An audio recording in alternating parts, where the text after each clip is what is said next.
여러분 안녕하세요. 오늘은 바로 조건문이죠. 조건문에 대해 알아보도록 하겠습니다.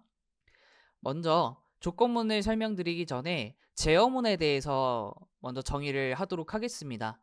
제어문이라고 하는 건 우리 프로그램을 순차적인 흐름을 제어해야 할 때 사용하는 실행문을 제어문이라고 하고요. 이 제어문에는 조건문과 반복문이 있습니다. 보통 이제 프로그램을 개발할 때 실행되는 순서가 이 위에서 아래로 실행되는 순서입니다. 그래서 순차적으로 이렇게 일련의 과정을 거쳐서 프로그램이 동작이 되는데 모든 프로그램이 다 똑같이 그런 일련의 과정, 순차적으로 진행되는 프로그램은 없습니다.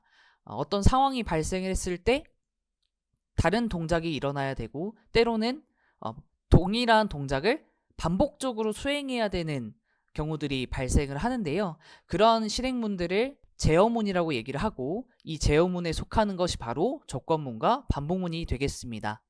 그 중에서 저희는 이 조건문에 대해서 먼저 알아보도록 할 텐데요.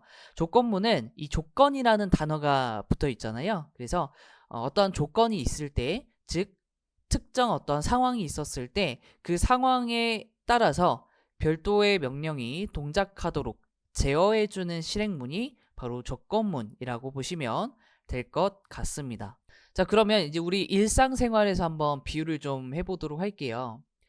자, 우리가 이제 직장인이라고 했을 때 우리가 회사에 출근을 하죠. 자, 그러면 우리가 아침에 집을 나설 때 여러분들은 제일 먼저 어떤 걸 확인을 하시겠어요? 저 같은 경우는 이제 날씨를 확인을 합니다. 그래서 날씨를 확인해서 날씨가 뭐 햇볕이 좋은지 아니면 비가 오는지 날씨가 흐린지 에 따라서 좀 옷도 좀 바꿔서 입을 수도 있고 뭐 비가 오게 되면 이제 우산을 들고 나갈 수도 있는 거겠죠. 그래서 그런 이제 날씨를 확인한다라고 했을 때 만약에 비가 온다라고 하면 여러분들 어떻게 하시겠어요? 당연히 집에 있는 우산을 챙겨서 출근을 하실 거예요.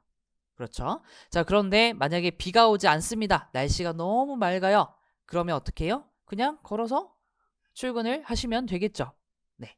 자, 그래서 우리 일상생활에서도 이러한 어떤 상황에 따라서 어떻게 행동해야 될지를 결정을 하시는 것처럼 우리 프로그램도 인간이 어떤 판단을 하듯이 프로그램도 판단을 해서 그에 맞는 어떤 실행이 동작이 될 수 있도록 프로그래밍을 이제 해주셔야 됩니다. 그럴 때 사용하는 것이 방금 설명드린 조건문이라고 보시면 될 것 같습니다.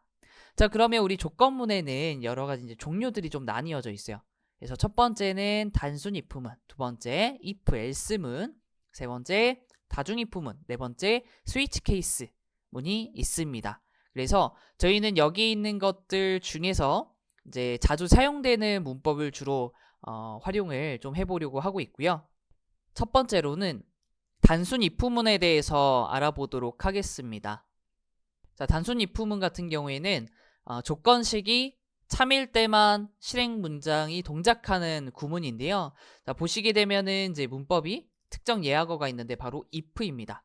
자, 우리 if라고 하게 되면은 우리 영어 시간에도 한번 보셨을 건데 이런 의미였죠. 만약 뭐뭐이라면 이라는 뜻을 가지고 있는 단어였어요. 그렇죠? 그래서 여기 프로그래밍에서도 똑같습니다.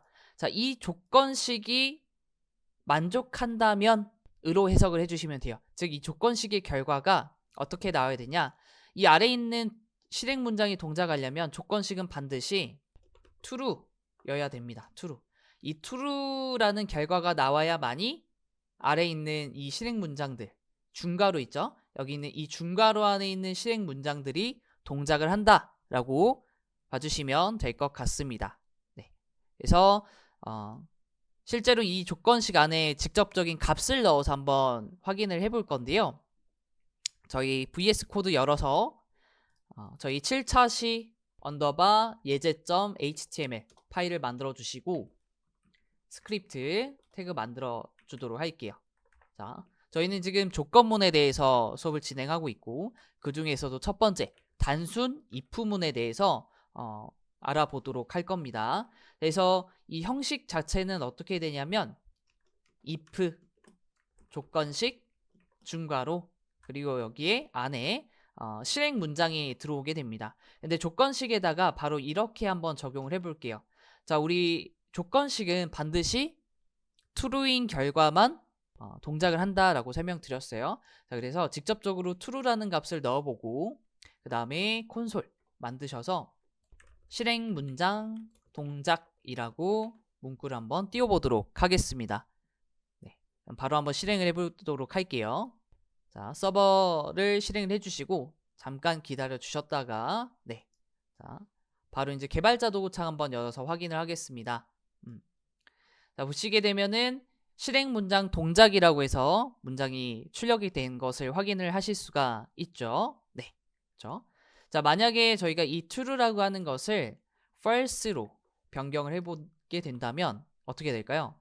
자, 확인을 해보시면 아무런 동작을 하지 않죠. 네, 그래서 지금 이제 확인하신 것처럼 true일 때만 동작을 하고요. false일 때는 아무런 문장도 실행하지 않는다라고 보시면 될 것 같습니다. 그래서 조금 더 여러분들이 이해하는데 도움이 되실 수 있도록 왼쪽에 이제 흐름도라고 하는 것을 그려보았습니다. 그래서 흐름도가 무엇이냐? 이 흐름도는 이제 순서도라고도 부르기도 하고요. 그 다음에 플로우 차트라고도 부르기도 해요. 어떤 거냐면 우리 프로그램이 동작하는 순서가 있을 텐데 그 일련의 과정을 도형과 기호로 도식화해서 그려낸 것이 바로 흐름도라고 보시면 될 것 같습니다. 네, 그래서 이 if문에 대한 흐름도는 왼쪽에 있는 그림과 같은데요. 일단은 도형에 대한 의미 먼저 가볍게 설명을 드릴게요. 일단 이렇게 타원형으로 되어 있는 것은 프로그램의 시작과 끝을 표현을 합니다. 그리고 이 마름모로 표현되어 있는 것은 조건식에 대한 도형이고요. 이렇게 직사각형으로 되어 있는 모양은 실행 문장을 정의하는 것입니다. 그래서 이제 이 조건문 왼 오른쪽에 있는 코드를 도식화해서 설명을 해보자면 프로그램이 처음 위에서부터 아래로 내려와서 시작을 할 때 이 조건 if문을 만나게 되면 이 안에 적혀져 있는 조건을 확인을 한다라는 겁니다. 그래서 저희는 이제 직접적으로 넣기는 했지만 만약에 조건이 true다라고 했을 때에는 저희 이 중괄호 안에 있는 실행 문장이 동작을 한다라고 설명을 드렸죠. 그래서 true일 때 실행 문장이 동작을 하고요. false인 경우에는 아무것도 동작을 하지 않죠. 그래서 바로 프로그램이 끝난다 라는 그림으로 표현이 돼 있죠. 그래서 이 그림만 보셔도 아마 충분히 여러분들 이해가 되셨을 거라고 생각이 됩니다. 네. 자, 그러면 간단하게 한번 문제를 풀어보도록 할게요. 일단 이제 money라는 변수를 하나 만들 건데요. 이 money에는 이제 돈을 값으로 저장을 할 거예요. 그래서 여기 문제에 정의된 것은 10,000원 이상이면 돈을 출금한다 라는 문장을 출력하시오라고 돼 있죠. 그리고 만약 10,000원 미만으로 입력을 했을 때에는 아무것도 출력이 되지가 않죠. 한번 이 프로그램을 같이 만들어 보도록 하겠습니다. 자, 저희 VS 코드로 다시 돌아오셔서 이 구조는 우리 주석 처리하도록 하겠습니다. 네, 그래서 false라는 것은 지우고 조건식이라고 정의한 다음에 조금만 더 다듬을게요. 조건식이 true일 경우에만 동작하는 조건문으로 정의를 해주시면 될 것 같고요. 자, 그러면 저희 이제 변수를 하나 만들어 보도록 할 텐데요. let money 해주시고 여기에 15,000원 저장을 하겠습니다. 자, 우리 문제에서 조건식이 어떤 거였냐면 다시 한번 문제를 볼게요. 자, 저희가 조건식을 만들 때 이 조건을 정의해 주시면 됩니다. 자, 10,000원 이상이면 money라는 값이 10,000원 이상이면 돈을 출금한다 라고 출력해야 됩니다. 자, 그래서 저희 조건식 한번 만들어 보면 제일 먼저 나와야 되는 게 if이고요. money 그리고 10,000원을 먼저 작성을 하겠습니다. 자, 이상이면 이라고 했어요. 자, 그러면 우리 money 쪽에 입을 벌리고 있는 부등호를 정의해 주시고 그 다음에 equal 이렇게 작성해 주시면 되겠습니다. 자, 그러면 이 money라고 하는 값이 10,000원 보다 크거나 같으면, 즉 이상이면 이라는 의미가 되겠죠. 자, 그러면 우리 중괄호 정의해 주시고 이 안에 로그, 자, 돈을 출금한다 라고 정의를 할 수가 있겠습니다. 자, 한번 실행 결과를 보도록 할게요. 자, 브라우저를 저희가 새로 띄우지 않고 기존에 열려있는 브라우저 가서 확인하겠습니다. 자, 그러면 여기에 돈을 출금한다 라고 결과가 출력이 된 걸 확인할 수 있죠. 자, 그래서 현재 머니 값은 15,000원이고요. 10,000원보다 크죠. 그렇기 때문에 이 중괄호 안에 있는 이 실행 문장이 동작을 한 것입니다.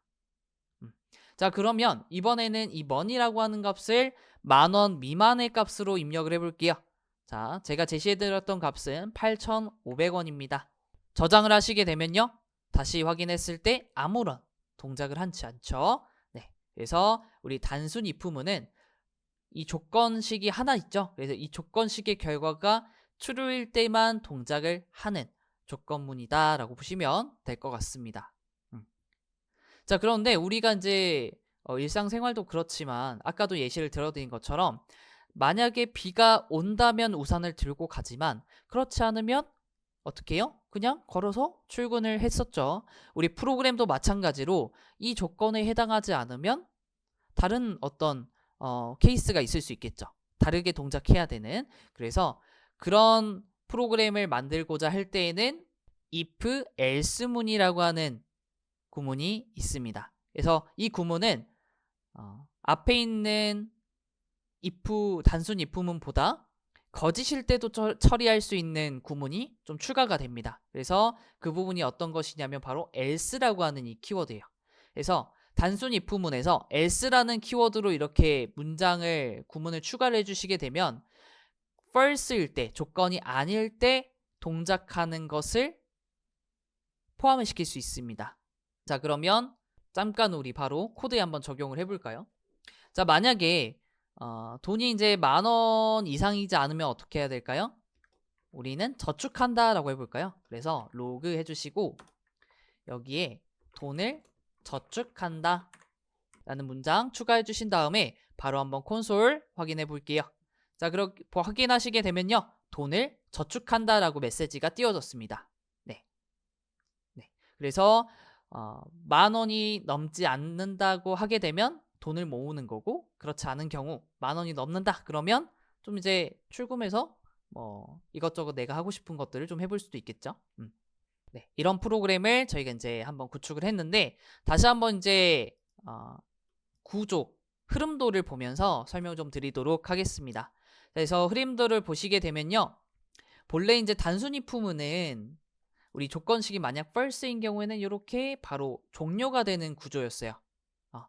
이게 단순 if문이었는데 지금 저희가 배우고 있는 이 if else문 같은 경우에는 false일 때도 어떠한 실행을 할 수가 있다라는 겁니다.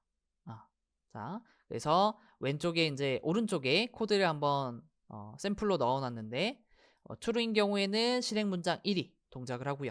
false인 경우는 이 다음으로 넘어가서 이 else문에 정의된 문장이 실행되는 결과를 확인하실 수가 있겠습니다. 자, 그러면 저희가 이제 문제를 통해서 저희가 또 한번 학습을 해보도록 하겠습니다. 자, 이번에는 우리 아래쪽에 내려오셔서 변수를 정의할 건데 3의 배수를 판단하는 프로그램을 구현한다라고 해볼게요. 자, 그러면 일단은 3의 배수인지 아닌지를 판단할 수 있는 어떤 이제 숫자가 필요하겠죠. 그래서 변수를 정해 주시는데 num이라고 하는 변수 정해 주시고 여기에 값을 3을 일단 입력을 하겠습니다. 자, 그러면 우리 if 만들어 주신 다음에 num이라고 하는 이 변수의 값이 있죠. 이 값이 3의 배수인지 아닌지를 판단할 수 있는 조건식이 나와줘야 됩니다. 자, 그러면 우리가 3의 배수인지 아닌지를 어떻게 확인할 수 있을까요? 바로 우리 3을 나눠주면 되겠죠. 근데 우리 나누는 연산자가 두 가지가 있죠. 나누기 연산과 나머지를 구하는 연산이 있습니다. 즉 이렇게 나누기 연산과 나머지를 구하는 연산자 두 가지가 있죠. 자, 그러면 저희는 이 둘 중에 어떠한 연산자를 사용을 해야 될까요? 자, 우리가 3의 배수라고 하는 것은 즉 3으로 나누었을 때 나누어 떨어진다면 그 수는 3의 배수다라고 판단할 수 있겠죠. 자, 그러면 저희는 이 둘 중에 이 나머지를 구하는 연산자를 이용을 해서 나머지 값이 0인지 아닌지만 판단하시면 되겠죠. 그렇죠? 자, 그러면 3으로 나눴을 때 이 나머지 값이 0이다 라고 하게 되면 어떻게 하면 돼요? 콘솔 로그 하셔서 3의 배수입니다. 이렇게 이제 출력을 해볼 수가 있겠죠. 자, 조금 더 이걸 업그레이드 해보자면, 자, 단순히 그냥 3의 배수입니다 라기보다 제시한 숫자를 같이 보여주면서 이 숫자는 3의 배수입니다 라고 문장을 좀 출력해주면 조금 더 친절할 것 같아요. 자, 그러면 num이라고 하는 변수의 값을 출력을 해야 하는데, 자, 두 가지 방법이 있었죠. 자, 처음에 알려드렸던 방법은 더하기 연산자를 이용해서 연결을 해주는 거였어요. 예를 들면 이런 식으로 num이라고 하는 변수에다가 플러스 하시고 는 3의 배수입니다. 이렇게 출력을 해볼 수 있었죠. 자, 한번 확인해 볼까요? 자, 3은 3의 배수입니다 라고 나왔어요. 그렇죠? 자, 이번에는 값을 바꿔서 6이라고 입력하신 다음에 저장하시고 6은 3의 배수입니다. 잘 나왔죠? 자, 이렇게 하는 방법이 있었지만 우리 문자열과 변수를 같이 묶어서 사용할 수 있는 문법이 하나 있었죠. 자, 어떤 거냐면 템플릿 문자열이었어요. 그래서 그 템플릿 문자열 같은 경우에는 우리 물결 모양의 기호가 있죠. 그 기호에 키보드를 클릭 해주시면 되고요. 이 안쪽에 변수를 쓰실 때에는 달러 중괄호 이 안에 변수를 담아주시면 되죠. 그리고 이 안에 이 부분을 제외하고 변수를 제외하고는 나머지 다 이제 문자열로 그냥 작성을 해주시면 되겠죠. 그래서 3의 배수입니다. 지난번에도 설명을 드렸지만 이 변수와 문자열을 플러스 연산자로 계속해서 붙이게 되면 그게 많아지는 경우에는 우리가 오타가 발생할 확률이 또 높기도 하고요. 이제 찾기도 조금 어렵고 가독성도 떨어질 수 있습니다. 그래서 그런 부분을 조금 축소시킬 수 있는 방법은 이런 이제 템플릿 문자열을 이용해서 문자열 안에 변수도 같이 쓸 수 있게끔 만들어 주시면 가장 좋죠. 자, 그래서 다시 한번 확인해 보면요. 6은 3의 배수입니다 라고 출력이 잘 됐습니다. 자, 그러면 이어서 만들어 보면 만약 아닌 경우도 있을 수 있잖아요. 그래서 로그 해주시고 자, 템플릿 문자열 다시 만드신 다음에 자, num은 는 3의 배수가 아닙니다. 자, 그러면 값을 한번 바꿔볼게요. 한 11로 입력을 해보면요. 자, 이 11은 3의 배수가 아니죠. 실제로도 아니기 때문에 아닙니다 라고 문장이 출력이 됐습니다. 네, 그래서 저와 같이 이제 3의 배수를 판단해서 배수인지 아닌지에 대한 문장을 출력하는 예제를 같이 한번 풀어보았는데요. 자, 이거에 연계해서 여러분들 저와 같이 실습 문제 한번 같이 풀어보도록 하겠습니다. 자, 먼저 저희 파일을 하나 만들어 줄게요. 7차시 언더바 실습.html 느낌표 엔터. 네, 스크립트 만들어 주실게요. 네, 제가 지금 봤는데 예제 파일에 이름이 조금 잘못된 것 같아요. 예제인데 예지로 돼 있어서 아마 다들 이상한 낌새를 느끼시고 아마 예제로 하셨을 것 같은데 혹시라도 바꾸지 않으신 분들은 이름 한번 변경해 주실게요. 자, 해당 파일에 마우스 오른쪽 클릭해 주시고요. 그 다음에 리네임이라고 하는 메뉴가 있습니다. 그래서 클릭을 해 주시고요. 예제라고 변경하겠습니다. 네. 자, 그래서 다시 저희 실습 문제로 와서요. 문제 한번 보도록 할게요. 자, 저랑 같이 이제 고정값으로 확인을 하긴 했는데 이번에는 입력을 받아서 2와 6의 배수입니다. 혹은 아닙니다. 라고 하는 조건문을 한번 만들어 보도록 하겠습니다. 네. 자, 그러면 저희 입력을 받아야 하니 변수에 프롬프트 하고 값을 받아주도록 하겠습니다. 숫자를 입력하세요. 자, 그런데 저희가 판단을 하기 위해서는 이 숫자가 배수인지 아닌지 나누어서 확인을 해야 되기 때문에 그냥 단순하게 프롬프트를 쓰시는 것이 아니라 넘버 타입으로 바꿔주셔야죠. 그래서 parse int를 작성하셔도 되고 혹은 number라고 하셔도 무방할 것 같습니다. 자, 저희는 주로 이제 parse int를 많이 사용했기 때문에 parse int로 작성을 하고요. 자, 그 다음에 조건문을 만들도록 하겠습니다. 자, 이번에는 단순히 아까처럼 하나의 배수를 찾는 것이 아니라 2의 배수이면서 6의 배수라면 자, 이것에 대한 조건을 만들어야 합니다. 그래서 만약에 맞다면 2와 6의 배수입니다. 라고 출력을 해주시면 되겠죠. 아니면 이제 아닌 경우에 대한 문장을 출력을 하고요. 자, 그러면 입력받은 숫자를 가진 이 number라는 변수를 아까처럼 3의 배수를 구했던 것처럼 나머지 연산을 이용해서 2로 먼저 나눠줍니다. 자, 그리고 마지막 이 나머지 값이 0인 경우가 되겠죠. 자, 그리고 동시에 뭐예요?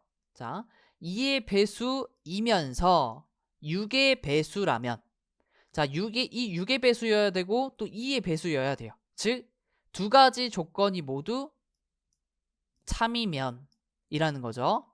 자, 그래서 이 문장에서 이 이면서라고 하는 것은 어떤 것이냐? and입니다. and. 자, 이 and는 논리 연산자에 있는 연산자죠. 그러면 우리가 어떻게 표현을 했었냐면 숫자 7의 특수 문자죠. 그래서 이렇게 쉬프트 키를 누르시게 되면은 특수 문자가 이렇게 작성이 됩니다. 이 두 개의 문자가 바로 and라고 하는 논리 연산자이고요. 반대편에는 6의 배수를 구하는 조건식을 만들어 주시면 되겠죠.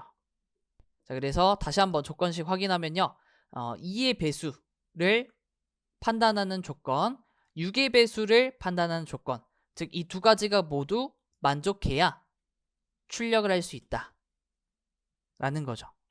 자, 그러면 저희 중괄호 안에서 로그 하신 다음에 자, 앞에서 했던 것처럼 입력받은 값도 같이 출력을 하는 형태로 만들어 볼게요. 자, 템플릿 문자열을 정해 주신 다음에 달러 중괄호 열고 닫고 num 는 2와 6의 배수입니다. 라고 출력을 해주시면 되고요.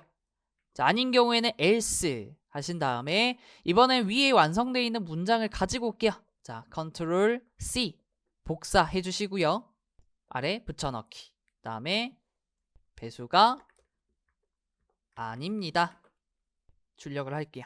자, 그러면 한번 동작을 해서 실행을 통해서 테스트를 진행을 해보도록 하겠습니다. 자, 마우스 오른쪽 클릭해 주시고요. 오픈 with 라이브 서버 클릭하겠습니다. 자, 여기 일단은 이제 만족하는 조건으로 입력을 해볼게요.